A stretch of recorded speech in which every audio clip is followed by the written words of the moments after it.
2 mois après l'armistice, le maréchal lance le 13 août 1940 un émouvant appel à l'union et à la patience.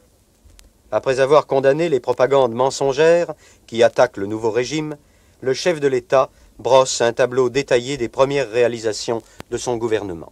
J'ai pu constater en cette circonstance, avec une peine réelle, que les intentions du gouvernement étaient travesties et dénaturées par une propagande perfide, et que des mesures mûrement réfléchies étaient empêchées de porter leurs fruits par l'inertie, l'incapacité ou la trahison d'un trop grand nombre d'agents d'exécution.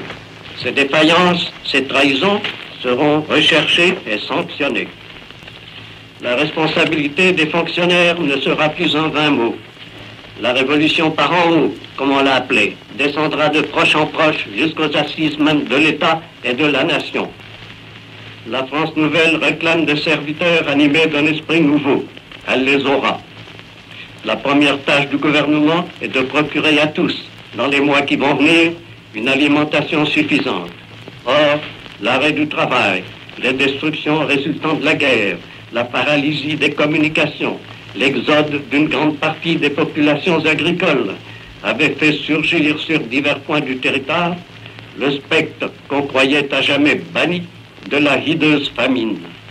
C'est pourquoi des mesures de rationnement ont dû être prises afin que tous, pauvres et riches, aient leur juste part des ressources de la nation.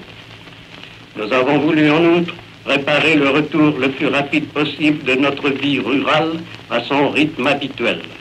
Et c'est ainsi que nous avons accordé de larges avances pour les réfections de bâtiments endommagés, un crédit de 2 milliards aux agriculteurs dont le cheptel avait été totalement ou partiellement détruit, des distributions de semences en vue de culture de compléments, le repeuplement de certaines régions, la multiplication des exploitations familiales, la réalisation d'un équipement rural digne de notre peuple, achèveront de relever les ruines que dès longtemps avant la guerre, une opiniâtre et détestable politique avait accumulées sur notre sol.